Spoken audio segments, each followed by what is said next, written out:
সভাপতি মহাশয়, সম্মুখস্থ আমার দিন দরদি দিনী ভাই সকল এবং পর্দার আড়ালের বসে থাকা আমার দিনী মা ও বোনেরা,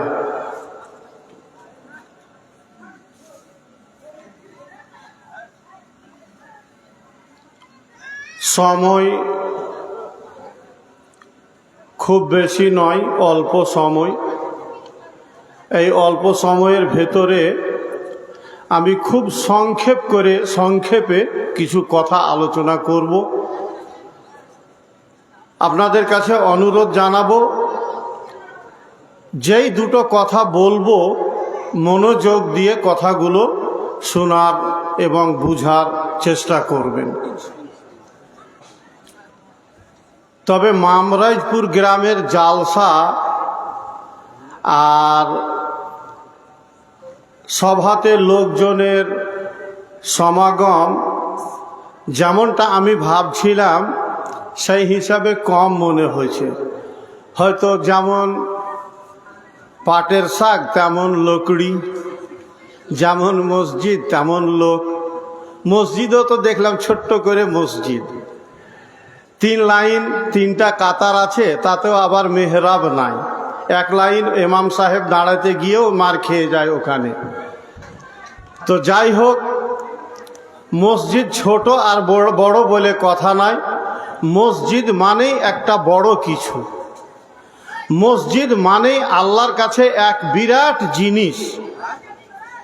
মসজিদ জিনিসটা আল্লাহর জমিনে, পৃথিবীর মাটিতে কি গুরুত্ব মাহাত্ম্য রাখে, এই কথা যদি আমি মসজিদ নিয়েই স্পেশালি আলোচনা করি তাহলে খুব সুন্দর করে আপনাকে বলতে পারবো, বুঝাইতে পারবো। কিন্তু যেহেতু আমি আলোচনার বিষয়টা মাথায় অন্য কিছু চিন্তা করেছি, এই জন্য আমি মসজিদের বিষয়টা শেষের দিকে সংক্ষেপে নিয়ে আসব।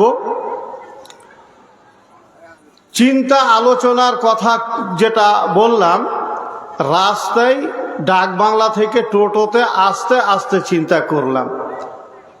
তার কারণ আজকে আমি একটা বড় বিপদের সম্মুখীন হয়েছিলাম। আমার মা খুব অসুস্থ, মরা অবস্থা, এই রকম গতকাল থেকে অবস্থা। হসপিটালে নিয়ে এসেছিলাম। ডাক্তার পানি করানোর পর ভাই ভগত যারা ছিল ওদের সাথে পাঠিয়ে দিয়ে আমি এইদিকে প্রোগ্রামে এলাম। 2-3 দিন থেকে ব্যস্তই ছিলাম, কি চিন্তা করব এটাও সময় হয়নি। তো যাই হোক, আমি এখনকার মতো আপাতকালীন যে চিন্তা ভাবনাটা করে নিয়ে আসলাম সেইটাকেই সামনে রেখে কথা বলবো। কথাগুলো শুনবেন। আবার শেষের দিকে আমি মসজিদের বিষয়টা সংক্ষেপে আলোচনা করব ইনশাআল্লাহ। আমি যে বিষয়টা আপনাদেরকে বলবো, বুঝাবো, তার আগে ছোট্ট করে 2-3টা আয়াত বলবো। আল্লাহ রাব্বুল আলামিন তার কোরআন মাজিদে বলেছেন, ওয়াদা করেছেন, আউযু বিল্লাহি মিনাশ শাইতানির রাজিম, ইন্নাল্লাহা ইউহিব্বুল মুত্তাকিন। নিশ্চয় আল্লাহ ভালোবাসেন মুত্তাকিদেরকে। যারা মুত্তাকি মানুষ, আল্লাহ তাদেরকে ভালোবাসেন। অন্য জায়গায় আল্লাহ বলেছেন, ইন্নাল্লাহা মাআল মুত্তাকিন। নিশ্চয় আল্লাহ মুত্তাকি মানুষদের সাথে আছেন। যারা মুত্তাকি, আল্লাহ তাদের সাথে আছেন। আল্লাহু আকবার। কত বড় আল্লাহর তরফ থেকে একটা ওয়াদা, চিন্তা করলে আপনি এর শেষ পর্যন্ত পৌঁছতে পারবেন না। আল্লাহর সঙ্গ পাওয়া, তার মানে ডাইরেক্ট আল্লাহ মুত্তাকি মানুষ যারা, মুত্তাকি বান্দা যারা, আল্লাহ তাদের সাথে আছেন। তার মানে কি? সুবিধা অসুবিধায়, বিপদে আপদে, ভালোতে মন্দতে যা কিছু হ্যান্ডেল করার আল্লাহ রাব্বুল আলামিন তিনি স্বয়ং হ্যান্ডেল করেন এবং মুত্তাকিদের সাথে থাকেন। এটা বিরাট বড় পাওনা। আল্লাহ যে মুত্তাকিদের সাথে থাকেন, তাদেরকে ভালোবাসেন, এর বিনিময়ে আল্লাহ মুত্তাকিদের জন্য কি ওয়াদা করেছেন পরকালের জীবনে, মানুষের মরে যাওয়ার পর আল্লাহ সে কথা ভুরি ভুরি কোরআন মাজিদে বহু জায়গাতে আলোচনা করেছেন, যেগুলো এখানে আলোচনা করার মানসিকতা নেই বা ওই আমার চ্যাপ্টার নয়। আল্লাহ বলেছেন ইন্নাল মুত্তাকিনা ফি জান্নাতি ওয়া উয়ুন, যারা মুত্তাকি তারা থাকবে জান্নাতে এবং ঝর্ণার ভেতরে। এগুলোর ব্যাখ্যাতে আবার গেলে অনেক কথা আছে। তো যাই হোক, এটা হচ্ছে মুত্তাকিদের একটা উপহার, মুত্তাকিদের জন্য আল্লাহ রাব্বুল আলামিনের পক্ষ থেকে একটা উপহার। এখন কথা হলো যে মুত্তাকি কোন পাখির নাম, মুত্তাকি বলে কাকে? মুত্তাকি এটা একটা কোরআনের ভাষা, আরবি শব্দ। মুত্তাকি শব্দের উৎস হলো তাকওয়া। তাকওয়া শব্দ থেকে তৈরি হয়েছে মুত্তাকি। যেমন আপনাদের মামরাজপুর গ্রামে একটা দাওয়া সেন্টার চলে, আর তাকওয়া দাওয়া সেন্টার। এই যে শব্দটা আসলে আমার মনে হয় অনেকেই পরিচিত আছেন, আর তাকওয়া দাওয়া সেন্টার, এটাই তো নাম নাকি? এই যে আর তাকওয়া শব্দ একটা, তাকওয়া, এই তাকওয়া শব্দটা মাত্র 4টা অক্ষরে তৈরি, 4টা অক্ষর দিয়ে তৈরি একটা তাকওয়া শব্দ। কিন্তু তাকওয়া শব্দটার ভিতরে একজন মুমিন মুসলমানের পুরো জীবনটাই ঢুকে আছে। তাকওয়া শব্দের ভিতরে একজন মুমিনের পুরো জীবনটাই ঢুকে আছে। তাকওয়া নিয়েও ব্যাখ্যা করতে গেলে অনেক কথার দরকার পড়বে, অত লম্বা চওড়ার দিকে যাব না। তবে এতটা জেনে রাখেন, তাকওয়া মানে হইল মানুষের যে কাজ মানুষকে জান্নাতে নিয়ে যায়, জান্নাতমুখী করে, জান্নাতের রাস্তায় পরিচালিত করে, সেই আমলটাকে, সেই কাজটাকেই বলে তাকওয়া। যতক্ষণ না একজন মুমিনের ভিতরে, একজন মুসলমানের ভেতরে তাকওয়া থাকবে, তার কোনো আমল আল্লাহ কবুল করবেন না। তাকওয়া ছাড়া আল্লাহ মানুষের কোনো আমল কবুল করবেন না। তার মানে তাকওয়াটা কত বড় পাওয়ারফুল শব্দ, এটা আপনাকে বুঝে নিতে হবে যে একজন মুসলমানের আমল ইবাদত তাকওয়া ছাড়া আল্লাহ কবুল করেন না। আর এ কথা মহান আল্লাহ রাব্বুল আলামিন নিজেই কোরআন মাজিদে বলেছেন, ইন্নামা ইয়াতাকাব্বালুল্লাহু মিনাল মুত্তাকিন। যাদের ভেতরে তাকওয়া আছে, যারা তাকওয়াশীল, যারা মুত্তাকি, আল্লাহ তাদেরই আমল ইবাদত কবুল করেন নিঃসন্দেহে। এটাই আল্লাহর চূড়ান্ত সিদ্ধান্ত এবং ফয়সালা। তাকওয়া থাকে কোন জায়গাতে? তাকওয়া যে একটা জিনিস, আপনার ভেতরে তাকওয়া কোন জায়গাতে থাকে? পায়ে কোথাও সেট করা আছে, না বডিতে সেট করা আছে, না ব্রেনে সেট করা আছে, না কোন জায়গাতে তাকওয়া থাকে? অনেক কথার ভিতরে আমি কেটে ছেটে সংক্ষেপে খালি কথাটা ইঙ্গিত করছি। নবী মুহাম্মদুর রাসূলুল্লাহ সাল্লাল্লাহু আলাইহি ওয়াসাল্লাম তাকওয়ার জায়গা, তাকওয়ার স্থান নির্দিষ্ট করে গেছেন। আত-তাকওয়া হা হোনা, আত-তাকওয়া হা হোনা, আত-তাকওয়া হা হোনা। হা হোনা মানে এখানে। আল্লাহ রাসূল ইঙ্গিত করেছিলেন, আগে অনেক কথা আছে, লম্বা হাদিস, তার মাঝখানে এই শব্দটা, বাক্যটা এসেছে। তাকওয়া হলো মানুষের এখানে, মানে অন্তরের দিকে ইঙ্গিত করেছিলেন। এই যে মানুষের বুক, চেস্ট, এই চেস্টের ভেতরে একটা অঙ্গ আছে, যে অঙ্গটাকে বলা হয় অন্তর, হৃদয়, হৃদয়, হার্ট, মন, একই কথা, বিভিন্ন শব্দ। এই যে মানুষের মন বা অন্তর, হৃদয়, এই হৃদয়ের ভেতরে মানুষের তাকওয়া থাকে। তাকওয়া জিনিসটা থাকে কোথায়? মানুষের অন্তরে, মানুষের হৃদয়ের ভেতরে তাকওয়া থাকে। তাকওয়াটা কোনো দেখার জিনিস নয়, তাকওয়াটা কোনো বই কেতাবের দোকানে কিনতে পাওয়া যায় না, তাকওয়া কোনো লাইব্রেরিতে পাওয়া যায় না। তাকওয়া হচ্ছে মানুষের অন্তরের একটা গোপন জিনিস।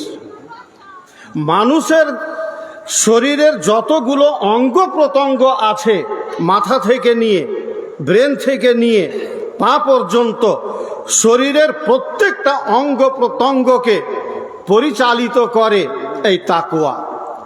মানুষের অন্তর, যে অন্তরে তাকওয়া আছে, সেই অন্তর মানুষের শরীরের প্রত্যেকটা অঙ্গ প্রত্যঙ্গকে পরিচালিত করে।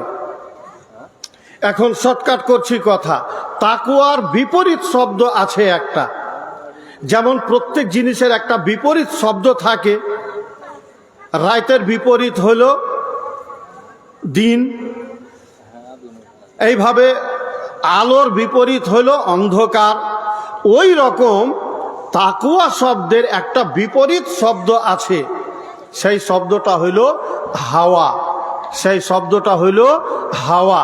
হাওয়া মানে বলছি হয় আকার ও অন্তস্থ হয় আকার হাওয়া, যেটা আমরা হাওয়া বাতাস বলি, এই শব্দটাই ধরেলেন, কিন্তু মানেটা আলাদা। হাওয়া মানে বাতাস নয়, হাওয়া মানে বাতাস নয়। হাওয়া শব্দ যেটা কোরআন এবং হাদিসে এসেছে তাকওয়ার বিপরীত শব্দ, সেইটার মানে হলো মনের পূজা করা। মনের পূজা করা, মনের পূজা করা বুঝতে পারলেন না, আমাদের ভাষায় কথা বলতে হবে। মন মতো কাজ করা, ইচ্ছা মতন কাজ করা, মনে যেটা চাই সেটা করা, এটাকে বলে হাওয়া। বুঝতে পারলেন? হাওয়া মানে মনে যেটা চাই সেটাই করা, যেটা মন চাই সেটা করা, মন মতো কোনো কাজ করা, ইচ্ছা মতো কোনো কাজ করা, এটাকে বলা হয় হাওয়া। তো তাকওয়া আর হাওয়া এই দুটো শব্দ এমন এক অপরের বিপরীত শব্দ যে একই জায়গাতে একই সঙ্গে তাকওয়া আর হাওয়া কখনোই বসবাস করতে পারে না। স্থান কিন্তু দুটোরই অন্তর। মানুষের যেটা হাওয়া, প্রবৃত্তির অনুসরণ করা, এটাও অন্তরে থাকে, আর তাকওয়া যেটা জিনিস সেটাও মানুষের অন্তরে থাকে। কিন্তু দুটো এমন এক অপরের শত্রু এবং বিপরীত শব্দ যে দুটোই জিনিস একই সঙ্গে একই অন্তরে থাকবে, এটা কখনোই সম্ভব নয়। তাকওয়া থাকলে সেখানে হাওয়া স্থান পাবে না, হাওয়া ঢুকতে পারবে না, আর হাওয়া যদি থাকে সেখানে তাকওয়া থাকতে পারে না। মানে তাকওয়া থাকলে একজন মানুষের ভিতরে হাওয়া থাকতে পারে না। তো হাওয়া যেটা, এই হাওয়া কথাটা নিয়েই আমি দুটো কথা বলবো। যে প্রবৃত্তির অনুসরণ করা, মন মতো কোনো কাজ করা, ইচ্ছা মতো কোনো কাজ করা, এটাকে কোরআন হাদিসের ভাষায় বলা হয়েছে ইত্তেবাউল হাওয়া, প্রবৃত্তির অনুসরণ করা। এই যে প্রবৃত্তির অনুসরণ করা, চিনতে পারলাম, ভালো আছে তো। মানুষের অন্তরে তাকওয়া যখন থাকবে না, তখন হাওয়া অর্থাৎ প্রবৃত্তির অনুসরণ এটা মানুষের অন্তরে স্থান করে নেয়, জায়গা করে নেয়। তখন হাওয়া মানুষকে পরিচালিত করে, হয় তাকওয়া পরিচালিত করবে, আর না হয় মানুষের হাওয়া তাকে পরিচালিত করবে। সম্মানিত উপস্থিতি, বর্তমান আমাদের মুসলমানদের ভেতরে যদি জরিপ চালিয়ে দেখা হয়, আঁকড়া লাগিয়ে দেখা হয়, তাহলে গেলে দেখা যাবে পুরুষ থেকে মহিলা পর্যন্ত, ছোট থেকে বড় পর্যন্ত, শিক্ষিত থেকে অশিক্ষিত পর্যন্ত যত ক্যাটাগরির মুসলমান আছে, প্রত্যেকটা মুসলমানের ভেতরে আজকাল ওই হাওয়া যেটা প্রবৃত্তির অনুসরণ, এইটাই মানে পাওয়া যায়, এবং হাওয়াটাই মানুষকে পরিচালিত করে থাকে। এর কুফল, এর ক্ষতি, অনিষ্ট কত বড় এবং কত বড় ভয়াবহ, এরও একটা আলোচনার দিক আছে। দেখি কত দূর আলোচনা বাড়ে।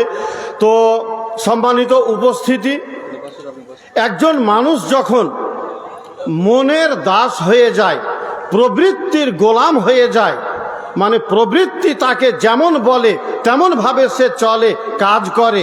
এই রকম যখন কোনো মুসলমান, কোনো মানুষ প্রবৃত্তির দাস হয়ে যায়, তখন তার জীবনে কোনোটা কাজ কল্যাণকর হতে পারে না। এবং সবচাইতে বড় ক্ষতি যেটা প্রবৃত্তির অনুসরণ করার, সেটা হলো যে কখনো মানুষ সঠিক পথে চলতে সক্ষম হতে পারে না।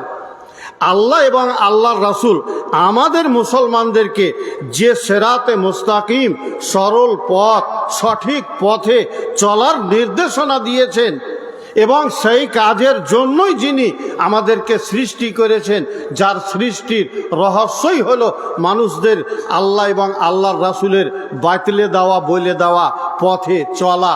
সেই পথের ওপরে একজন হাওয়া পরস্ত, প্রবৃত্তির দাস, প্রবৃত্তির গোলাম কখনোই চলতে পারে না।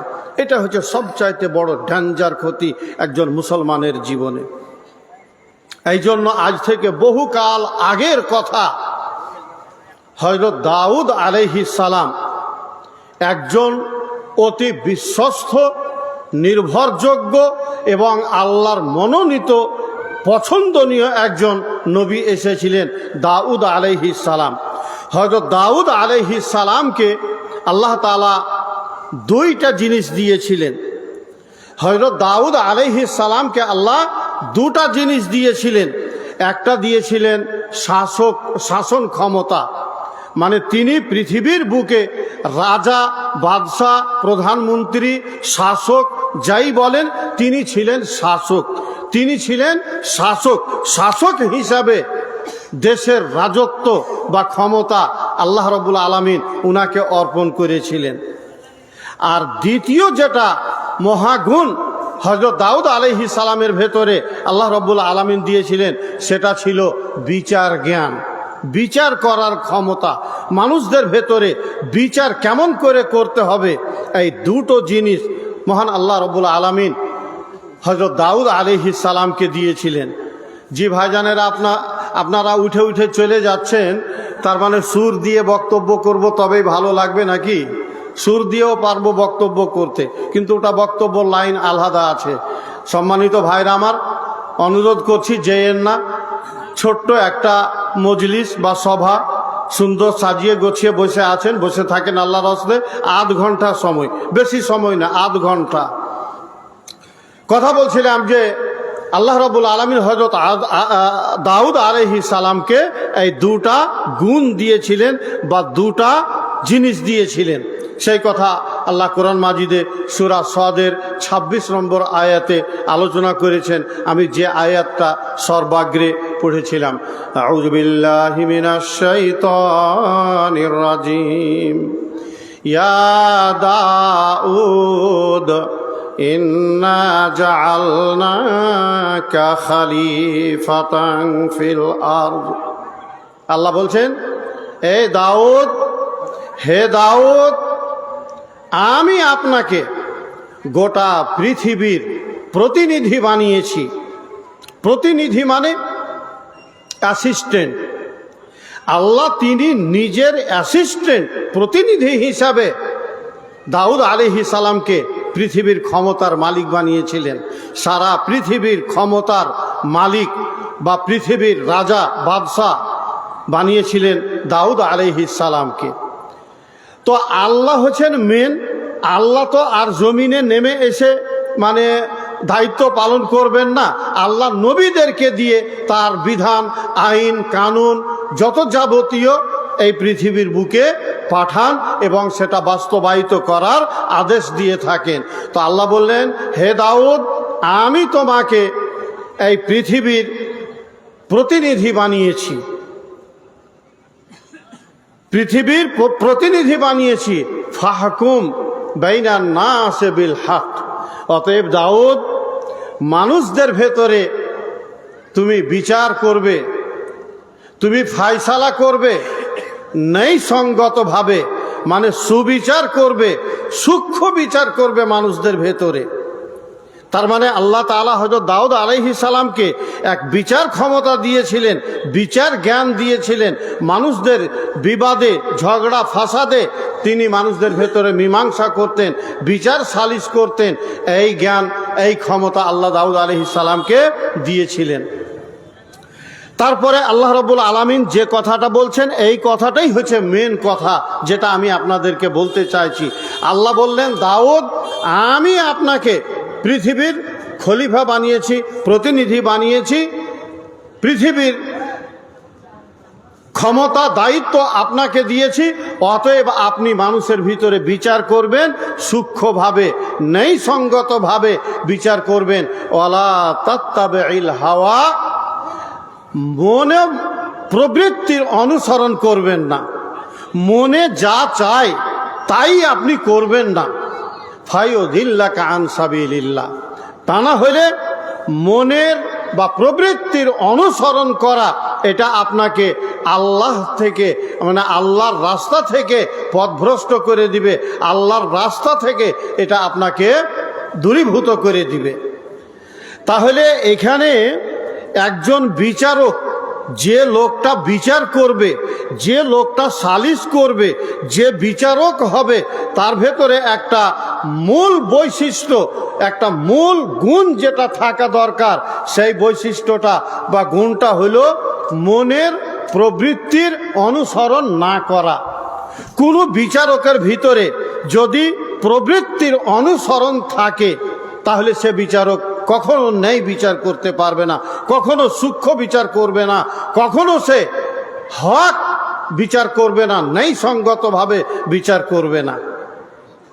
এবং এই পয়েন্টটাকেই আমার হাইলাইট করা উদ্দেশ্য ছিল বা আছে, যে একজন বিচারক, তার গুণাগুণ কি হওয়া দরকার, তার বৈশিষ্ট্য কেমন হওয়া দরকার, এই ফর্মুলা, এই বিধান সর্বপ্রথম আল্লাহ রাব্বুল আলামিন তৈরি করেছেন। যে ন্যায়সঙ্গত বিচার করার জন্য একজন বিচারকের ভেতরে সর্বশ্রেষ্ঠ গুণ এবং বৈশিষ্ট্য যেটা থাকতে হবে, সেটা হলো মনের পূজা না করা, মন মতো কাজ না করা, মন মতো বিচার, ইচ্ছা মতো বিচার সালিশ না করা। নবী মুহাম্মদুর রাসূলুল্লাহ সাল্লাল্লাহু আলাইহি ওয়াসাল্লাম হাদিসে ব্যাখ্যা দিয়েছেন, হাদিসে এর বিস্তারিত বিবরণ তুলে ধরেছেন। বিচারক যারা বিচারক হয়, মডল, মাতব্বর, সর্দার, সমাজের বিচার সালিশ করনেওয়ালা ব্যক্তি যিনারা আছেন, কথাটা ভালো করে বুঝে রাখবেন। আপনাকে দু নম্বরই কথা বলবো না, লিগ্যাল কথা বলে যাচ্ছি। নবী মুহাম্মদুর রাসূলুল্লাহ সাল্লাল্লাহু আলাইহি ওয়াসাল্লাম হাদিসে উল্লেখ করেছেন, যত রকমের বিচারক আছে তারা তিন ভাগে বিভক্ত। মানে বিচারকরা তিন শ্রেণীতে বিভক্ত। তিনটার ভিতরে তিনটার মধ্যে কোনো এক ধরনের সে বিচারক হবে। এক নম্বরের বিচারক হলো যে সত্যটাকে জানে, যে এই বিচারটা করতে গেলে এই ব্যাপারে সত্যটা কি, শরীয়তের বা দ্বীন ইসলামের ডিসিশন কি, ফায়সালা কি, সিদ্ধান্ত কি, সত্যটা সে জানে এবং সত্য অনুযায়ী ন্যায়সঙ্গত বিচার করে। এটা হলো এক ধরনের বিচারক। সে হক জানে, সত্য জানে এবং সত্য জেনে সত্য অনুযায়ী বিচার করে। এই ধরনের যারা বিচারক, আল্লাহ নবী সাল্লাল্লাহু আলাইহি সাল্লাম তাদের ব্যাপারে সিদ্ধান্ত দিয়েছেন, ফাহুয়া ফিল জান্নাহ। ওই বিচারকরা, এই ধরনের বিচারকরা হবে জান্নাতি। আর দুই ধরনের বিচারক আছে, যেই বিচারকরা হবে জাহান্নামী, তাদেরকে জাহান্নামে যেতে হবে। নাম্বার 2, একজন বিচারক সে জানে যে হক কোনটা, সঠিক বিচার কোনটা, এটা সে জানে। জানার পরে সে ন্যায় বিচার করলো না, সঠিক বিচার করলো না, হক কথা বলল না। ও যারা এলাল হুকুম, বিচার করতে গিয়ে কাউরি পক্ষপাতিত্ব অবলম্বন করলো, বিচার করতে গিয়ে বিচারে কাউরি টান টেনে বিচার করলো, ফাহুয়া ফিন্নার, ওই বিচারক হবে জাহান্নামী। নাম্বার 3, যে বিচারক বিচার করে কিন্তু সে জাহেল মূর্খ, মানে ও জানেই না যে হক কোনটা আর সত্য কোনটা, ঠিক কোনটা, বেঠিক কোনটা, ও কোনো কিছুই জানে না। কিন্তু সমাজের একজন প্রভাবশালী মানুষ, টাকা পয়সাওয়ালা মানুষ, কিংবা নেতৃত্ব আছে তার হাতে, বলবান মানুষ, নানান দিক থেকে মানে শক্তি আছে, কিন্তু শরীয়তের সও বুঝে না, ইসলামের ইও বুঝে না, কিছুই জানে না, একবারে জাহেল মূর্খ, মানে জাহেল মার্খা, মূর্খ মার্খা, কিন্তু সে বিচারক, সে জাহান্নামী। তার মানে শরীয়তের দিন, ইসলামের আইন অনুযায়ী কোনো মূর্খ, কোনো জাহেল বিচারক হতে পারবে না, তার বিচারক হওয়ার কোনো অধিকার নেই শরীয়তে। সে শরীয়ত যেখানে জানে না, আল্লাহ রাসূলের বিধান যেখানে জানে না, যে কিভাবে কোন বিচারটা করতে হবে, এই বিচারে সঠিক বিচার কোনটা হওয়া দরকার, এই জ্ঞান যার ভেতরে নাই, জাহেল মূর্খ, সে বিচারকই হতে পারে না। আমি যদি সমাজকে দায়ী করে কথা বলি, গায়ে আগুন লেগে যাবে, এটাই বাস্তব। আমাদের সমাজে জাহেল মূর্খরা আজ বিচারের আসন ধরে আছে, তাদেরকে দিয়ে বিচার করানো হয়। কোনো বিচারে আপনি দেখতে পাবেন না যে কোনো যোগ্য ভালো আলেমকে ডেকে এনে শরীয়ত অনুযায়ী বিচার করা হয়, হয় না। জাহেল মূর্খদেরকে দিয়েই বিচার করা হয়। আর এর আগে যেটা দ্বিতীয় শ্রেণীর বললাম, যারা টান টেনে বিচার করে, পক্ষপাতিত্ব নিয়ে বিচার করে, এমন বিচারের তো অভাবই নাই।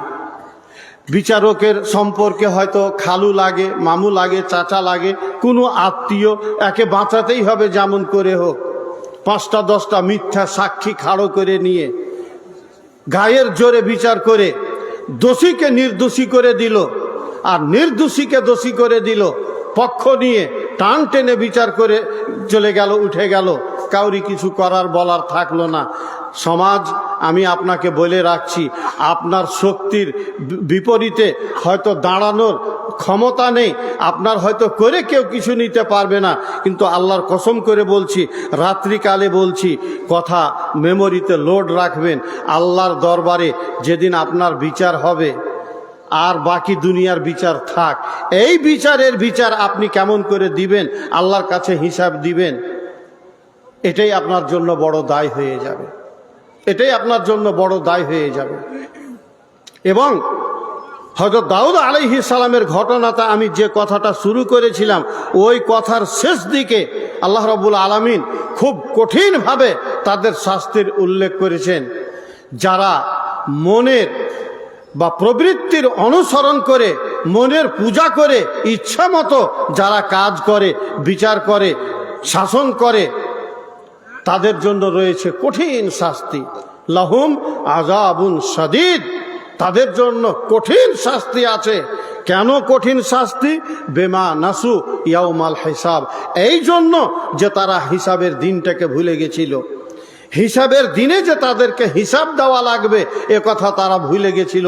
এই জন্য তারা মনের পূজা করে, মন মতো, ইচ্ছা মতো, প্রবৃত্তির অনুসরণ করে, প্রবৃত্তির দাসত্ব করে তারা কাজ করেছিল। এই জন্য কিয়ামতের দিন আল্লাহ রাব্বুল আলামিন বলছেন তাদের জন্য কঠোর শাস্তি আছে। সম্মানিত উপস্থিতি, বিচারের পথ বিরাট বড় পথ এবং বড় ভয়ঙ্কর, ডেঞ্জার, খাতারনাক পথ। বিচারের কাজ মানে একটা ডেঞ্জার কাজ, খাতারনাক কাজ। এটা যার তার কাজ নয় যে সে এই বিচারের আসন গ্রহণ করবে, ইচ্ছা মতো বিচার করবে। আপনি আল্লাহর কাছে হিসাব দিতে দিতে অবস্থা আপনার খারাপ হয়ে যাবে।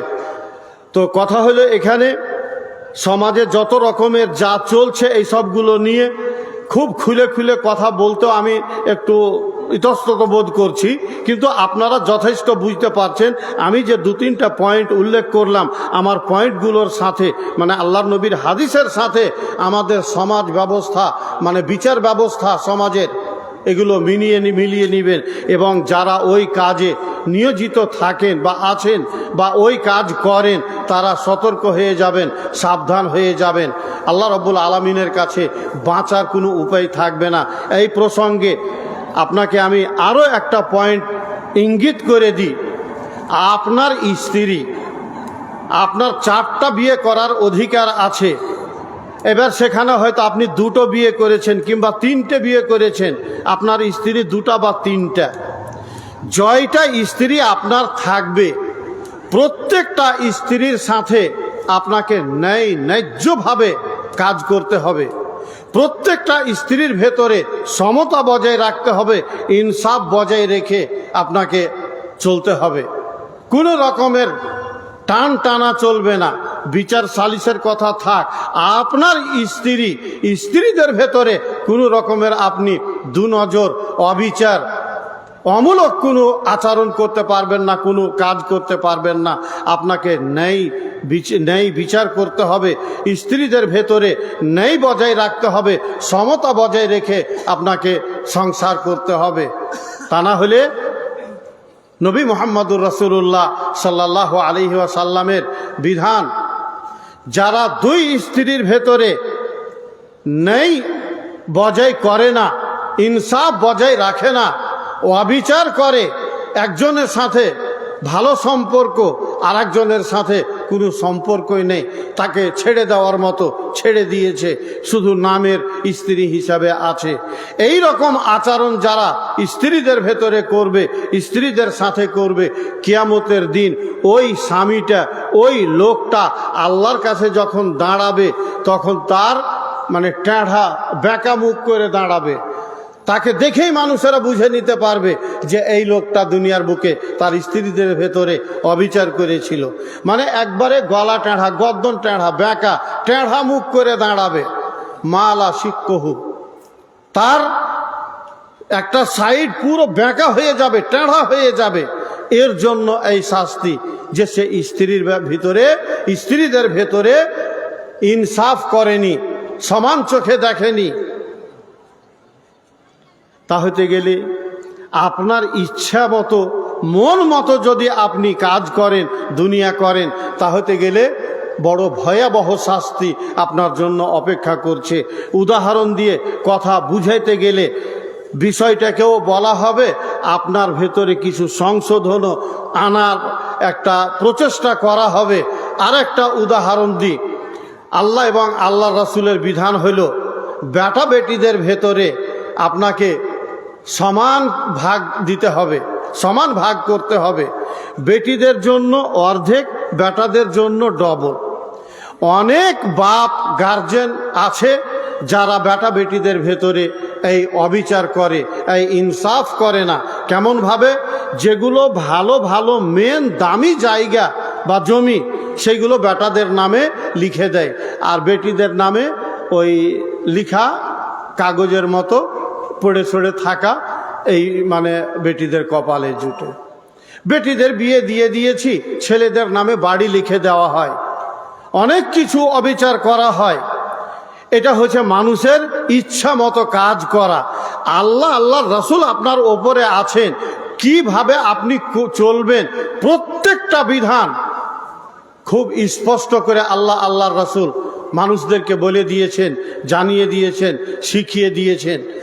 তারপরেও যদি আপনি আল্লাহর রাসূলের আইন, নিয়ম কানুন বাদ দিয়ে নিজের মন মতো, নিজের ইচ্ছা মতো চলেন, কোনো কাজ করেন, কোনো কাজে কারো প্রতি অবিচার করেন, তা হতে গেলে এর জন্য আল্লাহ রাব্বুল আলামিনের কাছে আপনার ভয়াবহ শাস্তি অপেক্ষা করছে। সম্মানিত উপস্থিতি, যারা নিজের মনের পূজা করে এবং যারা করে না, তাদের ভেতরে পার্থক্য। আল্লাহ রাব্বুল আলামিন কোরআন মাজিদে বলছেন, ওয়া আম্মা মান খাফা মাকামা রাব্বিহি ওয়া নাহান নাফসা আনিল হাওয়া ফাইন্নাল জান্নাতা হিয়াল মাওয়া। আল্লাহ রাব্বুল আলামিন বলেন, যারা নিজের রবকে ভয় করে, যারা নিজের প্রভুকে ভয় করে এবং নিজের মনোবৃত্তির প্রবৃত্তির অনুসরণ করে না, অনাহান নাফসা আনিল হাওয়া, নিজের মনকে, নিজের চাহিদাকে, নিজের ইচ্ছাকে যারা ওই হাওয়া থেকে বিরত রাখে, দমন করে রাখে, মন চাইছে একটা, মন চাইছে এই কাজটা করব, কিন্তু তার অন্তরে আল্লাহর ভয় আছে। খাফা মাকামা রব্বিহি, রব্বুল আলামিনের সামনে দাঁড়ানোর সে ভয় করে যে আমাকে একদিন কিয়ামতের দিন, বিচারের দিন আল্লাহ রব্বুল আলামিনের সামনে দাঁড়াইতে হবে, দাঁড়িয়ে আমাকে হিসাব দিতে হবে। এই ভয় যার অন্তরে থাকে, এই ভয়ের ভিত্তিতে যারা নিজের মনকে ওই হাওয়া থেকে, প্রবৃত্তির অনুসরণ থেকে বাঁচিয়ে রাখে, দূরে সরিয়ে রাখে, আল্লাহ তাদের জন্য অগ্রিম সার্টিফিকেট দিয়েছেন, ফাইনাল জান্নাতা হিয়াল মাওয়া। তার ঠিকানা হলো, তার বাসস্থান হলো, তার আশ্রয় স্থান হলো জান্নাত। তার মানে তার জন্য আল্লাহ রাব্বুল আলামিন অগ্রিম জান্নাতের সার্টিফিকেট দিয়ে দিয়েছেন, সুসংবাদ দিয়ে দিয়েছেন। কাদের জন্য? যারা আল্লাহকে ভয় করেন। আর এই ভয় করাটাই হইল তাকওয়া। ভয় করাটাই হইল তাকওয়া। তাকওয়া মানেই হইল ভয় করা। যার অন্তরে আল্লাহর ভয় থাকে, যার অন্তরে আল্লাহর তাকওয়া থাকে, আল্লাহর ভীতি থাকে, সে কখনো প্রবৃত্তির অনুসরণ করতে পারে না, প্রবৃত্তির অনুসরণ করে সে কখনো চলতে পারে না। আর যারা মুত্তাকি হবে, অ্যাট ফার্স্ট আমি যে 2-3টা আয়াত বলেছিলাম, আল্লাহ তাদের জন্য এই সুসংবাদ দিয়ে রেখেছেন, ইন্নাল মুত্তাকিনা ফি জান্নাতি ওয়া উয়ুন। মুত্তাকি যারা হবে তারা জান্নাতি হবে, তারা জান্নাতে যাবে। তো এখানে মুত্তাকি মানে তাকওয়া আর হাওয়া, এই দুটো জিনিসের যে এমন একটা সংযোগ এবং যোগসূত্র, কখনো দুটো এক অপরের সাথে মিশতে পারে না, কখনো দুটোই জিনিস মানুষের অন্তরে একই জায়গাতে অবস্থান করতে পারে না। তো তাকওয়া যাদের হবে, আল্লাহ তাদের আমল এবাদত কবুল করবেন। আর যারা মন পূজারী হবে, মনের মতো ইচ্ছা মতো কোনো আমল এবাদত করবে, আল্লাহ তাদের কোনো আমলই কবুল করবেন না। এটাই মহান আল্লাহ রাব্বুল আলামিনের তৈরি করা বিধান। কথা সংক্ষেপে, খুব চুম্বুকে আমি কথা গুটিয়ে শেষ করলাম সময় সামনে রেখে। এখন আর 12 মিনিট সময় আছে হাতে। এই 12 মিনিট সময় আপনাদের সামনে কাজে লাগিয়ে আমি কথা শেষ করব। সম্মানিত উপস্থিতি,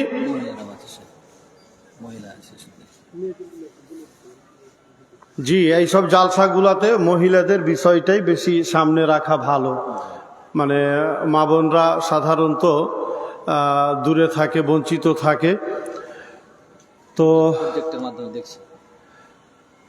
যাই হোক, আমি মা বোনদের নিয়ে আর 10 মিনিটে কি বা আলোচনা করব। তবে সার্বিকভাবে, আমভাবে, সাধারণভাবে আর 5-7 মিনিট যে আলোচনাটা করব সেটা এই মসজিদকে নিয়ে। মসজিদের কথা বলছিলাম যে মসজিদ মানেই এক বিরাট কিছু। মসজিদ মানেই এক বিরাট কিছু। মসজিদ বানাবে, মসজিদ আবাদ করবে, নামাজ পড়বে, যা যাবতীয় এই দায়িত্বটা একমাত্র মুসলমানদের। যারা মুমিন তারাই মসজিদকে নির্মাণ করবে, আবাদ করবে, মসজিদ বানাবে। মসজিদ বানানোর কি ফজিলত, কি গুরুত্ব, এটা খুব ভুরি ভুরি আপনাদের শোনা আছে। নবী মুহাম্মদুর রাসূলুল্লাহ সাল্লাল্লাহু আলাইহি ওয়াসাল্লামের হাদিস, যে ব্যক্তি মসজিদ তৈরি করবে, বানাবে, আল্লাহ তার জন্য অনুরূপ একটা জান্নাতে ঘর নির্মাণ করবেন। সুবহানাল্লাহ। এখন মসজিদ বানানোর কাজ দুরকম ভাবে হয়। একটা হয় যে কোনো এক টাকা পয়সাওয়ালা মানুষ একাই মসজিদ বানিয়ে দিল। আর একটা হয় 10 জনে মিলে, গ্রামবাসী মিলে, এলাকাবাসীর চাঁদা নিয়ে মসজিদ তৈরি করা হলো। আল্লাহ রাব্বুল আলামিনের কাছে মসজিদ বলে কথা।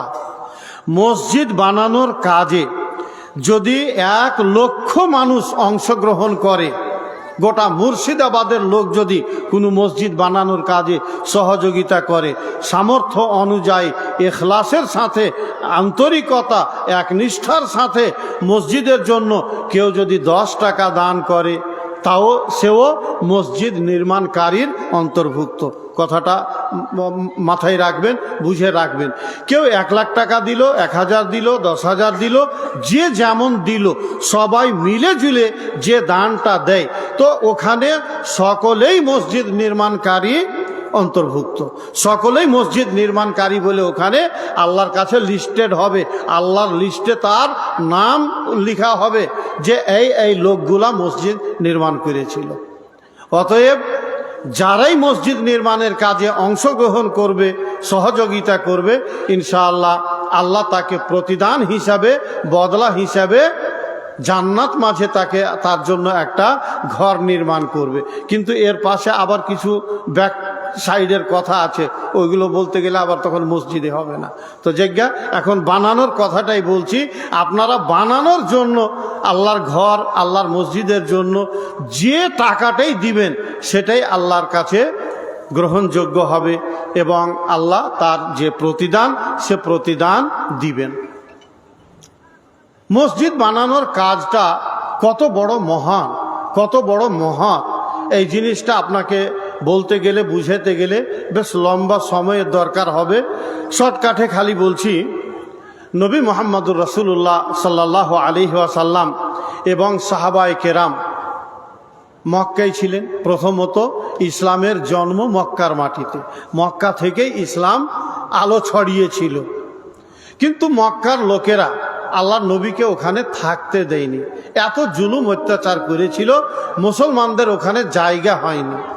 মেরে তেড়ে কত রকম জুলুম করে শেষ পর্যন্ত ছেড়ে ছুড়ে আল্লাহর অর্ডার হলো, যাও মক্কা বাদ দাও, ছেড়ে দাও, মদিনায় চলে যাও হিজরত করে। সবাই মদিনায় চলে গেলেন, আল্লাহর নবীও চলে গেলেন।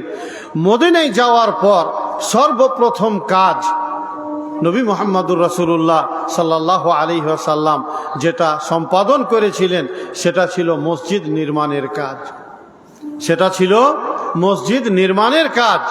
আল্লাহর নবী আগে নিজের বাড়ি তৈরি করেননি, বাড়ি বানানোর চিন্তা করেননি। অ্যাট ফার্স্ট যে কাজটা করেছিলেন সেটা মসজিদ নির্মাণের কাজ। মসজিদ নির্মাণের কাজটা কেমনভাবে করবেন? আল্লাহর নবী তো মক্কা থেকে হিজরত করে গেছেন একবারে শূন্য হাতে, টাকা পয়সাও ওরকম নাই, কিন্তু মদিনার যারা মুসলমান ছিল বড় উদ্যোগী ছিল, মানে বড় সহযোগী ছিল। দ্বীন ইসলামের কাজের জন্য যা করতে হয় কোনোটাতে তারা পিছুপা থাকতেন না, তিনাদেরকে আনসার বলা হতো। আর যারা হিজরত করে গেছেন ইনারা হিজরতকারী মুহাজির, ইনাদের কাছে তেমন কিছু নাই। আল্লাহ নবী সাল্লাল্লাহু আলাইহি সাল্লাম একটা জায়গা নির্বাচন করলেন, যে একটা জায়গা নির্বাচন করা হোক, মসজিদটা তৈরি কোথায় করা যায়। আল্লাহ নবী নিজের একটা উটনি ছেড়ে দিলেন। উটনি যেখানে গিয়ে দাঁড়াবে, যেখানে গিয়ে বসবে, সেখানেই মসজিদ তৈরি করা হবে। উটনিটা যেতে যেতে একটা খৈলহান ছিল, যে খৈলহানটা দুজন ইয়াতিম ছেলের খৈলহান। ওই খৈলহানে খেজুর মেলতো, খেজুর শুকাইতো, যেমন আমাদের ধান গম শুকায় মেলে এই খৈলহানে। তো খেজুর শুকানোর জন্য একটা মিরবাদ মানে খৈলহান আমাদের ভাষায়। আল্লাহ রাসূল বললেন যে জায়গাটা কার? অমুক দুটো ইয়াতিম ছেলের, নাবালক ইয়াতিম ছেলে, নাবালক ইয়াতিম ছেলে। আর সাদ বিন জোরারার অধীনে ছেলেগুলো মানুষ হচ্ছিল। আল্লাহ রাসূল ছেলে দুটোকে ডেকে বললেন, বাবা তোমাদের এই জায়গাটা আমি কিনতে চাইছি, মসজিদ বানাবো এখানে, কত টাকা দাম নিবা বলো? কালু বাল নাহে বহুলাকা ইয়া রাসূলাল্লাহ। দুটোই নাবালক ইয়াতিম ছেলে। আল্লাহ রাসূল যখন বললেন, বাবা জায়গাটা আমি কিনে নিব তোমাদের কাছে, ছেলে দুটো বলছেন, আল্লাহর রাসূল মসজিদ বানানোর জন্য আপনি জায়গা নেবেন, আর এই জায়গা আমরা টাকা দিয়ে আপনার কাছে বিক্রি করব? জি না আল্লাহর রাসূল, বরং জায়গাটা আমরা এমনিতেই দান করে দিলাম, বিনা পয়সাতে ছেড়ে দিলাম আল্লাহর রাসূল, কোনো টাকা নিব না। কিন্তু রাসূল সাল্লাল্লাহু আলাইহি ওয়াসাল্লাম জানতেন যে ছেলে দুটা নাবালক ইয়াতিম, ফ্রিতে আল্লাহ রাসূল নিলেন না। বললেন, না বাবা তোমাদের জায়গা ফ্রিতে নিব না, টাকা দিয়েই নিব। যেটা ন্যায্য দাম হয়, ন্যায্য দাম দিয়ে জায়গা কিনলেন। জায়গা কেনার পরে ওখানে এবার মসজিদ তৈরি করার কাজ শুরু হলো। পৃথিবীর মাটিতে নবী মুহাম্মদুর রাসূলুল্লাহ সাল্লাল্লাহু আলাইহি ওয়াসাল্লাম থেকে কোনো মহান নেতা আর মহান ব্যক্তি জন্মগ্রহণ করেনি। নবী মুহাম্মদুর রাসূলুল্লাহ সাল্লাল্লাহু আলাইহি ওয়াসাল্লাম সশরীরে নিজে ওই মসজিদ তৈরি করার কাজে পা দিয়েছিলেন, পা বাড়িয়েছিলেন, হাত লাগিয়েছিলেন। নিজে নবী সাল্লাল্লাহু আলাইহি সাল্লাম ওই মাটি বহে বহে, ইট বহে বহে নিয়ে আসতেন মসজিদ তৈরি করার জন্য, যার ফলে আল্লাহর রাসূলের গায়ে ধুলা পর্যন্ত পড়েছিল। অথচ আল্লাহর নবী বসে থাকতেন, আর আল্লাহর নবীর একটা কথাতে এক দিনের ভিতরে মসজিদ খাড়ো হয়ে যেত। এমন নবীর ফেদা ছিল, পাগল ছিল সাহাবায়ে কেরাম। কিন্তু না, আল্লাহর রাসূল নিজে ওখানে মাটি বহে, ইট বহে মসজিদ তৈরি করার কাজ শুরু করলেন। দেখা দেখি আর যাবি কোথায়? সমস্ত সাহাবায়ে কেরাম ঝাঁপিয়ে পড়লেন। ইট বহা, বাঁশ বহে নিয়ে আসা, পাটখড়ি বহে নিয়ে আসা, যেগুলা যা লাগে তখনকার কালে সবাই মিলে ঝিলে মসজিদ তৈরি করে নিলেন। আল্লাহ নবী সাল্লাল্লাহু আলাইহি সাল্লাম ওই মসজিদ নির্মাণ যারা করেছিল, যে সমস্ত সাহাবারা মিলেজুলে মসজিদ তৈরি করেছিলেন, তাদের সকলের জন্য নবী সাল্লাল্লাহু আলাইহি ওয়াসাল্লাম একটা কবিতা আবৃত্তি করেছিলেন। কবিতাটা আল্লাহর নবীর লিখা নয়, অন্য কারো লিখা, কিন্তু পড়েছিলেন, বলেছিলেন, আবৃত্তি করেছিলেন স্বয়ং নবী মুহাম্মদুর রাসূলুল্লাহ সাল্লাল্লাহু আলাইহি সাল্লাম। ওই কবিতা ছাড়া আর কখনো তিনি পূর্ণ কোনো একটা কবিতা আবৃত্তি করেননি। সেই কবিতাটা ছিল, মনে আছে কি ভুলে গেছি, আল্লাহুম্মা লা আইশা ইল্লা আইশুল আখিরা, আল্লাহুম্মা লা আইশা ইল্লা আইশুল আখিরা, ফাগফির লিল আনসারি ওয়াল মুহাজিরা। আল্লাহ গো, পরকালের শান্তি ছাড়া আর কোনো শান্তি নয়। পরকালের শান্তি ছাড়া কোনো শান্তি নয়। হাজাল হিমালা হিমালা খাইবার, এইভাবে আল্লাহ রাসূল কবিতাটা পড়েছিলেন। যে এই যে আমরা বোঝা বহছি, ইট বহছি, লাড়া, পুয়াল, পাতান, পাটখড়ি, কমচি, আল্লাহ এই বোঝা বহাটা খাইবারের বোঝা বহা নয়। মানে খাইবারে বিরাট খেজুরের বাগান ছিল, খেজুরের ডাল, গাছ, পাতা, খেজুর পেড়ে যে বোঝা বয়ে নিয়ে আসি, আল্লাহ এটা সেই বোঝা নয়। এই বোঝা হচ্ছে তোমার মসজিদ তৈরি করার জন্য বোঝা বহা। এবার আল্লাহ রাসূল একটা দুয়া দিয়েছিলেন ওই আনসার মুহাজিরিন যারা মসজিদ নির্মাণের কাজে অংশগ্রহণ করেছিলেন তাদের সকলের জন্য ঢালাওভাবে, এবং ওই দুয়াটা সমস্ত ওই সকল মুসলমানদের জন্য প্রযোজ্য যারা মসজিদ তৈরি করার কাজে অংশগ্রহণ করবে। কি দুয়াটা ছিল? ফাগফির লিল আনসারি ওয়াল মুহাজিরা, আল্লাহ গো এই আনসার এবং মুহাজিরিন এদেরকে তুমি ক্ষমা করে দাও। আল্লাহ তুমি এদেরকে ক্ষমা করে দাও। আল্লাহু আকবার। মসজিদ তৈরি করার জন্য টাকা দেওয়া আর শ্রম দেওয়া একই জিনিস। আপনি টাকা দিলেন, এটাও দান, আর কেউ শ্রম দিল, এটাও দান। তো ওই কর্মীদের জন্য নবী সাল্লাল্লাহু আলাইহি ওয়াসাল্লাম যে দোয়াটা দিয়ে গেছেন, সহিহ বুখারীর হাদিস, কিয়ামত পর্যন্ত টিকে থাকবে, মিটে যাবে না। ফাগফির লিল আনসারি ওয়াল মুহাজিরা, ওই মসজিদ নির্মাণের কাজে অংশগ্রহণকারীদের জন্য আল্লাহ নবী দোয়া দিয়েছিলেন, আল্লাহ গো এদের গুনাহ খাতা তুমি মাফ করে দাও, আল্লাহ তুমি এদেরকে ক্ষমা করে দাও। আর কি এর চাইতে আর বড় কিছু আপনার পাওনা আছে? আল্লাহ যদি আপনার গুনাহ খাতা ক্ষমা করে দিলেন, আল্লাহ যদি আপনার গুনাহ খাতা ক্ষমা করে দেন, আল্লাহর ক্ষমা যদি আপনি পেয়ে নেন, এর চাইতে কি আর বড় পাওনা আপনার জীবনে কিছু হতে পারে? একটু চিন্তা করে বলেন তো। আরে আল্লাহ আপনাকে ক্ষমা করে দিলেন, আল্লাহর ক্ষমা চাইতে আর বড় কি জিনিস হতে পারে? মানুষের জীবনে ক্ষমাটা কত বড় গুরুত্ব রাখে। কথা বাড়তে বাড়তে চলে যাবে রবার্ট বাড়া হয়ে। একটাই হাদিস বলে কথা শেষ করব। ঘটনা স্বয়ং আল্লাহ নবীর বাড়ির ঘটনা, মা বোনেরাও একটু শুনবেন ভালো করে। এবং ঘটনা হচ্ছে হযরত আয়েশা রাদিয়াল্লাহু তাআলা আনহার, যিনি হাদিস জগতের, ফিকহ জগতের একজন চ্যাম্পিয়ন মহিলা ছিলেন, আল্লাহ নবীর সবচাইতে ভালোবাসা স্ত্রী, অত্যন্ত জ্ঞানী বিচক্ষণ মহিলা ছিলেন হযরত আয়েশা রাদিয়াল্লাহু তাআলা আনহা। আল্লাহ নবীর স্ত্রী, আল্লাহ নবীর স্ত্রী, পয়েন্টটা নোট করেন। হযরত আয়েশা রাদিয়াল্লাহু তাআলা আনহা বলছেন যে একদিন আল্লাহ রাসূল বাড়িতে ঢুকলেন। রাসূলুল্লাহ সাল্লাল্লাহু আলাইহি ওয়াসাল্লাম একদিন বাড়িতে ঢুকলেন। তো বাড়িতে যখন তিনি ঢুকলেন খুব ভালো মনে ছিলেন, মানে মন মেজাজটা খুব ভালো ছিল। হয় না অনেক বাড়িতে যে আজকে বাড়িতে গুধার বাপ এসেছিল, খুব হাসি খুশি ছিল, খুব ভালো মনে ছিল, এরকম হয় না? তো আল্লাহ রাসূল বাড়িতে ঢুকলেন, হযরত আয়েশা বলছেন আল্লাহ রাসূল সেই দিন খুব ভালো মনে ছিলেন।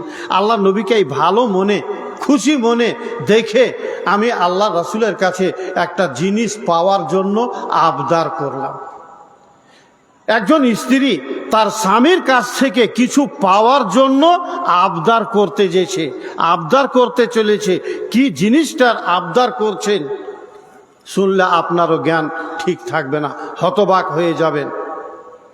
আমাদের যুগের মা বোনদের মতো নয় যে স্বামীকে এটা লাগবে ওটা লাগবে জ্বালাতন করবে, কত রকমের মানে চাওয়া পাওয়া তার শেষই নাই। কিন্তু মা আয়েশা রাদিয়াল্লাহু তাআলা আনহা, তিনি আল্লাহ নবীর স্ত্রী হওয়া সত্ত্বেও স্বামীর কাছে অর্থাৎ রাসূলুল্লাহ সাল্লাল্লাহু আলাইহি ওয়াসাল্লামের কাছে যে জিনিসটা চাওয়ার বা পাওয়ার দাবি করতে যেছেন, দাবি করতে চলেছেন, সেই জিনিসটা কি? ইয়া রাসূলাল্লাহ ইগফিরলি, হে আল্লাহর রাসূল, আজকে আমি যে জিনিসটা আপনার কাছে দাবি করতে চলেছি, আল্লাহ রাসূল আপনি আমার জন্য আল্লাহুম্মা গফিরলি, আল্লাহ রাসূল আপনি আমার জন্য আল্লাহর কাছে ক্ষমার দোয়া করে দিন। আল্লাহু আকবার। হ্যাঁ জি, আল্লাহ রাসূলের স্ত্রী, তিনার কিসের মনের অভাব ছিল? আল্লাহ রাসূল কি স্ত্রীর জন্য দোয়া করতেন না? তারপরেও আয়েশা রাদিয়াল্লাহু তাআলা আনহা বলছেন আমি আল্লাহ রাসূলের কাছে ভালো মন দেখে চাইলাম, দাবি রাখলাম, আল্লাহ রাসূল আপনি আমার জন্য আল্লাহর কাছে একটু ক্ষমার দোয়া করে দেন, আল্লাহ যেন আমাকে ক্ষমা করে দেন। সঙ্গে সঙ্গে আয়েশা রাদিয়াল্লাহু তাআলা আনহার ডাকে সাড়া দিয়ে নবী মুহাম্মদুর রাসূলুল্লাহ সাল্লাল্লাহু আলাইহি ওয়াসাল্লাম দোয়া করলেন, আল্লাহুম্মা গফির লি আয়েশা মা তাকাদ্দামা মিন যামবিহা ওয়া মা তাআখার। আল্লাহ গো, তুমি আমার আয়েশার আগেকার পরেকার সকল গুনাহ খাতা ক্ষমা করে দাও, সকল গুনাহ খাতা ক্ষমা করে দাও আল্লাহ। আল্লাহর রাসূল দোয়া করলেন আয়েশা রাদিয়াল্লাহু তাআলা আনহার জন্য। যেমন আল্লাহর রাসূল এই দোয়া করলেন, হযরত আয়েশা রাদিয়াল্লাহু তাআলা আনহা একবারে খিলখিলিয়ে হাসতে লাগলেন, এত হাসতে লাগলেন, হাসির চোটে গড়াগড়ি করতে লাগলেন, হাসির চোটে হাসতে হাসতে নিজের মাথা পেতে দিলেন আল্লাহর রাসূলের জাঙে, হাসির চোটে। আল্লাহর রাসূল অবাক, আল্লাহ রাসূল অবাক, আয়েশা তুমি এমনভাবে হাসছো কেন? ব্যাপার কি? তুমি কি আমার দোয়া করাতে খুব খুশি হয়েছো নাকি? হযরত আয়েশা রাদিয়াল্লাহু তাআলা আনহা বললেন, আল্লাহ রাসূল আমার জীবনে এর চাইতে আর বড় পাওনা কি হতে পারে যে আপনি আমার জন্য ক্ষমার দোয়া করলেন, আমি কি এতে খুশি হব না আল্লাহ রাসূল? অবশ্যই আমি প্রচণ্ড খুশি হয়েছি আল্লাহ রাসূল। হযরত মুহাম্মদ সাল্লাল্লাহু আলাইহি সাল্লাম বললেন, আয়েশা এই দোয়া তো আমি আমার উম্মতের জন্য 5 ওয়াক্ত নামাজে করে থাকি, এই দোয়া তো আমি 5 ওয়াক্ত নামাজে করি আমার উম্মতের জন্য, ওই দোয়াটা তোমার জন্যও করলাম। আল্লাহ রাসূলের এই ক্ষমার দোয়াতে প্রচণ্ডভাবে আনন্দিত হয়েছিলেন, খুশি হয়েছিলেন মা আয়েশা রাদিয়াল্লাহু তাআলা আনহা। সম্মানিত উপস্থিতি মা বোনেরা, আমি যে জিনিসটা আপনাদেরকে, যে পয়েন্টটা দিতে চাইছি, একজন মুমিন মানুষের জীবনে ক্ষমার চাইতে আর বড় সম্পদ কিছু নাই। যদি আপনি ক্ষমা পেয়ে গেলেন, আর নম্বর 2, অন্য কোরআন হাদিসের দলিল প্রমাণের আলোকে বলছি, নম্বর 2, কবুল করে নেওয়া, গ্রহণ করে নেওয়া। আল্লাহ যদি আপনার দান কি নামাজ কি কোনো আমল আল্লাহ যদি কবুল করে নেন, এর চাইতে আর বড় পাওনা কিছু নাই। এই দুটো জিনিস, আল্লাহর কবুল করে নেওয়া, ক্ষমা করে নেওয়া, ক্ষমা দিয়ে দেওয়া। এই জন্য অনেক সাহাবায়ে কেরাম এমন ছিলেন, তিনারা আশা করতেন, আকাঙ্ক্ষা করতেন যে আমি যদি এটা জানতাম যে আমার 2 রাকাত নামাজ আল্লাহ কবুল করে নিয়েছেন, তাহলে এটা আমার জন্য অনেক ঢেরাঢেরি সম্পদ চাইতেও আমার কাছে এটা বেশি উত্তম হতো, যদি আমি জানতাম যে আল্লাহ আমার 2 রাকাত নামাজ কবুল করে নিয়েছেন। আমরা আমল করি, নামাজ পড়ি, দান করি, সাদকা করি, কিন্তু কেউ জানি না যে আমার দানটা, আমার আমলটা কবুল হইল কিনা। আল্লাহ যদি কবুল করে নেন আর আল্লাহ যদি আপনাকে ক্ষমা দিয়ে দেন, এই দুটো জিনিসের চাইতে আর বড় পাওনা মুমিনের জীবনে কোনো কিছু নাই। এই জন্য আপনি মসজিদের জন্য দান দিবেন, দান দেন। আমি আপনাকে দাবি করে আবদার রেখে বলছি, দেন। আপনি আজকে খালি হাতে উঠে যাবেন না। আল্লাহ যদি কবুল করে নেন আর আল্লাহ যদি ওই দানের বদৌলতে আল্লাহ আপনাকে ক্ষমা করে দেন, আপনার 7 সমুদ্র পার, 7 বেড়া পার। আপনি সামান্যকে সামান্য মনে করিয়েন না। রব কি বখশিশ কে লিয়ে কুছ বাহানা চাহিয়ে। আল্লাহ যা আপনাকে ক্ষমা দিবেন, আল্লাহ যা আপনাকে ক্ষমা দিবেন, এর জন্য আল্লাহ কোনো একটা সূত্র খুঁজবেন। এই লোকটা কোনো কিছু করেছিল কি? হ্যাঁ, মসজিদের জন্য 50 টাকা দিয়েছিল, 500 টাকা দিয়েছিল। আল্লাহ আপনাকে ক্ষমা দেওয়ার জন্য কোনো একটা বাহানা দেখবেন, ওই বাহানা ধরেই আল্লাহ আপনাকে ক্ষমা করে দিতে পারেন। নবী মুহাম্মদুর রাসূলুল্লাহ সাল্লাল্লাহু আলাইহি ওয়াসাল্লামের হাদিস, ফাত্তাকুন নার ওয়ালাউ বিশিক্কি তামারা, জাহান্নামের আগুন থেকে তোমরা বাঁচো 1 টুকরো খেজুর দান করার মাধ্যমে হলেও। 1 টুকরো খেজুর, তার মানে সামান্য নগণ্য কিছু দান করেও তোমরা জাহান্নামের আগুন থেকে বাঁচো। তার মানে দান করাটা হয়েছে জাহান্নামের আগুন থেকে বাঁচার একটা বড় মাধ্যম এবং উপায়, অনেক কিছুর ভেতরে। 1 টুকরো খেজুর এখন আপনাকে তুচ্ছ মনে হবে, জি না, ওই কালের কথা স্মরণ করেন। ওই কালে 1 টুকরো খেজুর মানে 1 প্লেট বিরিয়ানির চাইতেও বেশি মূল্য রাখত। এখন আপনি 1 প্লেট বিরিয়ানি খেয়ে যে তৃপ্তিটা পান, 1 টুকরো খেজুরের মূল্য ছিল সেই কালে। কথা আপনাকে আমি হাদিস দিয়েই বুঝাবো। মা আয়েশা রাদিয়াল্লাহু তাআলা আনহারই ঘটনা। হযরত আয়েশা রাদিয়াল্লাহু তাআলা আনহার বাড়িতে একজন মা, একজন মহিলা ভিক্ষা করতে এলেন, সাথে ছোট ছোট 2 মেয়ে। 2 মেয়ের ডানা ধরে হযরত আয়েশার বাড়িতে ভিক্ষা করতে ঢুকলেন। মা আয়েশা রাদিয়াল্লাহু তাআলা আনহা দিবেন কি? বাড়িতে কিছু নাই, একটা খেজুর বাড়িতে পড়েছিল, অনলি ওয়ান, একটা খেজুর। আল্লাহ নবীর বাড়িতে একটা খেজুর ছাড়া খাবার আর কোনো কিছু নাই। শাসা পুষা হযরত আয়েশা রাদিয়াল্লাহু তাআলা আনহা ওই একটা খেজুর তুলে ওই মিসকিনটার হাতে, ভিখারিনীর হাতে দিয়ে দিলেন। মা হনে জিনিস, মা যে কি জিনিস এটা তারাই বুঝে যাদের মা নাই, যারা মা হারিয়েছে। ওই মা, ওই যে ছোট ছোট 2 মেয়ে সাথে ছিল, কতদিন থেকে খায়নি, কোন অবস্থায়, ভোকের অবস্থায় ছিল আল্লাহ ভালো জানেন। মা 1 টুকরাও মুখে দিলেন না, মা 1 টুকরাও মুখে দিলেন না। আধখান করে ভাগ করে 2 মেয়েকে আধখান করে খেজুরটা খাইয়ে দিলেন। তাহলে আধখান খেজুরের কতটা মূল্য আপনি বুঝতে পারলেন। আর এই মা যে 1 টুকরাও পেল না, তো একটা টুকরার মূল্য তখনকার কালে কি ছিল? আজকাল তো আপনি বলেন ফেতরাতে চাউল নিতে চায় না, কত বড় লাট সাহেব মিসকিনু আর কত বড় লাট সাহেব গরিব। তখনকার কালে 1 টুকরা খেজুর জুটেনি। হযরত আয়েশা রাদিয়াল্লাহু তাআলা আনহা বলছেন, যখন মিসকিনটা বিদায় হয়ে গেল, তারপরে আল্লাহর রাসূল বাড়িতে ঢুকলেন। আল্লাহর রাসূলকে ঘটনাটা শুনাইলাম।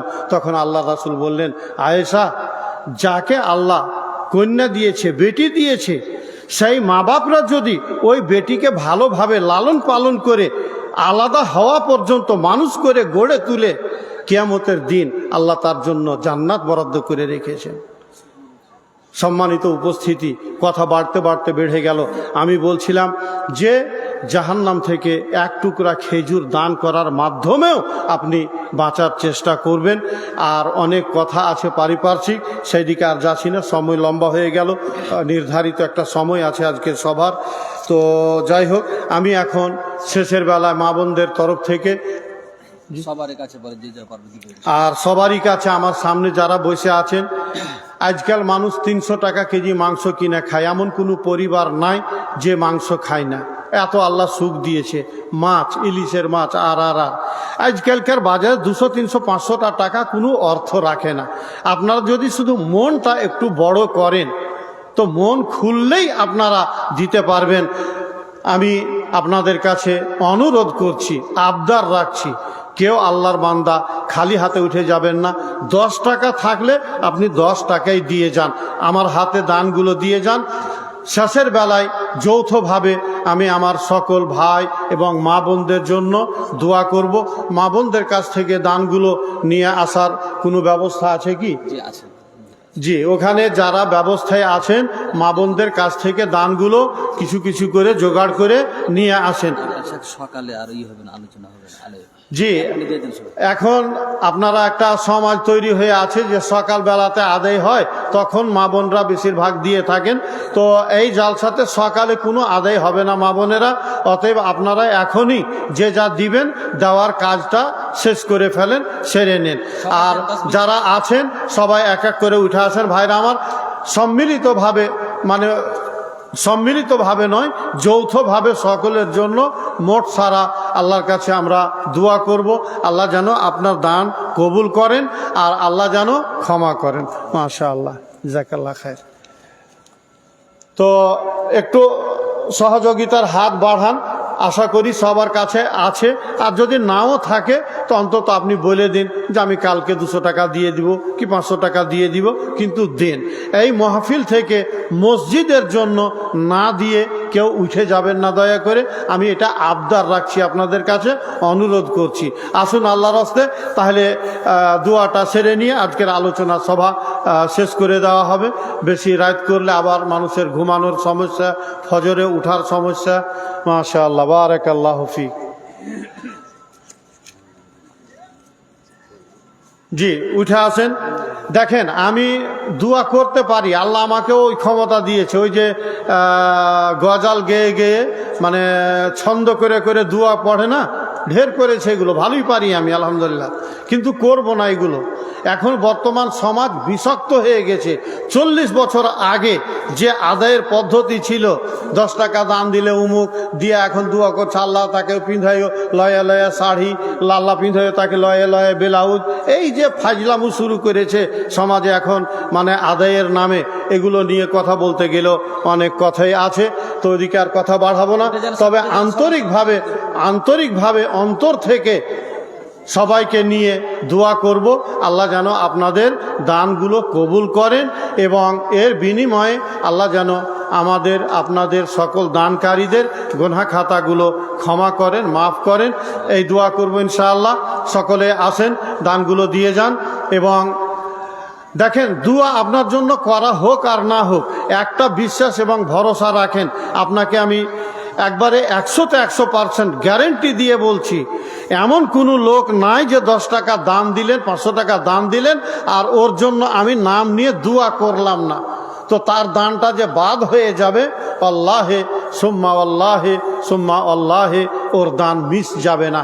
আপনার দান দেওয়ার সাথে সাথে আল্লাহর কাছে নোট হয়ে যায়, আল্লাহর ফেরেশতারা আপনার দান লিখে নেন এবং যেটা দানের আপনার উদ্দেশ্য, সেই উদ্দেশ্য আল্লাহ পূরণ করবেন এবং তার প্রতিদান যেটা দেওয়ার সেটা আল্লাহ অবশ্যই দিবেন, যদি দান এখলাসের ভিত্তিতে দেওয়া হয়ে থাকে। অতএব এটা ভাববেন না মা বোনেরা বিশেষ করে যে কই দানের দুয়া তো করে না, এমনি করে মাওলানারা দুয়া করে তো কই দুয়া তো করলে না, এটা কেউ ভাববেন না।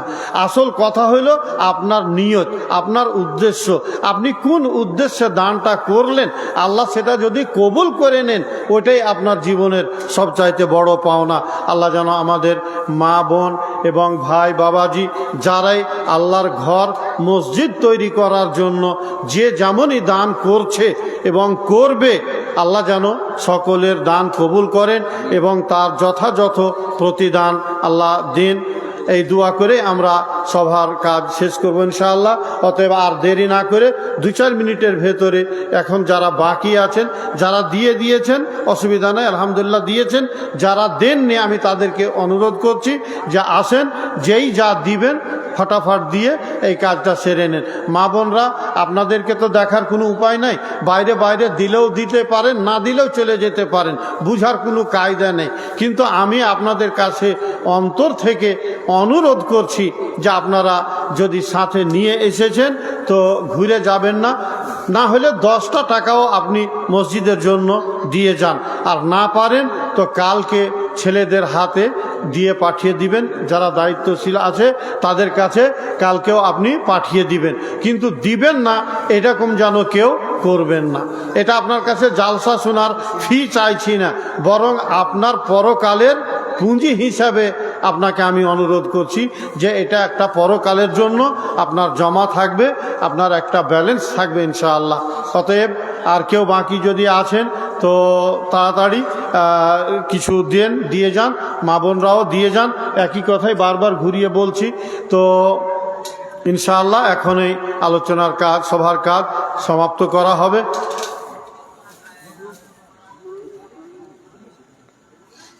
জি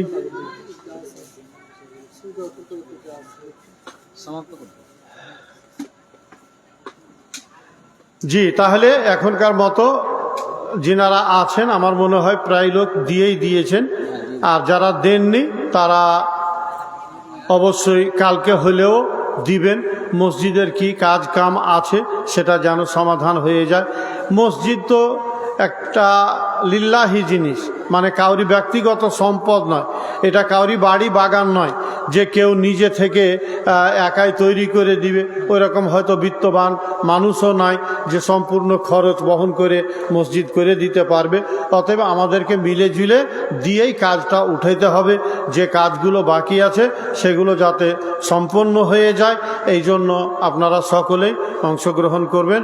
আলহামদুলিল্লাহি রাব্বিল আলামিন ওয়াল আকিবাতু লিল মুত্তাকিন ওয়াসসালাতু ওয়াসসালামু আলা রাসূলিহিল কারীম ইয়া হাইয়্যু ইয়া কাইয়্যুম বিরহমাতিকা নাস্তাগীস রব্বানা আতিনা মিন লাদুনকা রাহমাহ ওয়া হাইয়্যি লানা মিন আমরিনা রাশাদা ربنا آتنا في الدنيا حسنة وفي الآخرة حسنة وقنا عذاب النار اللهم اغفر لحينا وميتنا وشاهدنا وغائبنا وصغيرنا وكبيرنا وذكرنا وأنثانا اللهم من أحييته منا فأحيه على الإسلام ومن توفيته منا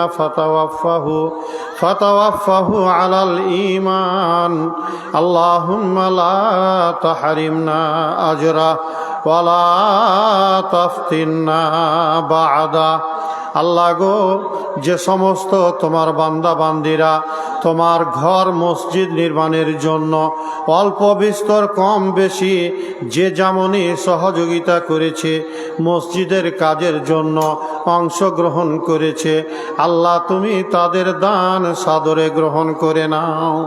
রব্বুল আলামিন, দানীরা যে যেমন আশা নিয়ত উদ্দেশ্য নিয়ে দান করেছে, আল্লাহ গো তাদের দানের সৎ উদ্দেশ্য নিয়তকে তুমি সফল করে দাও, পূরণ করে দাও। রব্বুল আলামিন, মানুষ হিসাবে চলাফেরা করতে গিয়ে আমাদের দ্বারাই যে সমস্ত গুনাহ খাতা হয়ে থাকে, রব্বুল আলামিন তোমার দয়াতে, তোমার রহমতে দানীদের আমাদের সকলের গুনাহ খাতা তুমি মাফ করে দাও। আল্লাহুম্মা গফির লানা, আল্লাহুম্মা গফির লানা ওয়ারহামনা, আল্লাহুম্মা গফির লানা ওয়ারহামনা। রব্বিগফির ওয়ারহাম, রব্বিগফির ওয়ারহাম ওয়া আনতা খায়রুর রাহিমিন। রব্বানা তাকাব্বাল মিন্না ইন্নাকা আনতাস সামিউল আলিম ওয়া তুব আলাইনা ইন্নাকা আনতাত তাওয়াবুর রহিম। ওয়া সাল্লাল্লাহু ওয়া সাল্লামা আলা নাবিয়্যিনা মুহাম্মদ। আসসালামু আলাইকুম ওয়া রাহমাতুল্লাহি ওয়া বারাকাতুহু।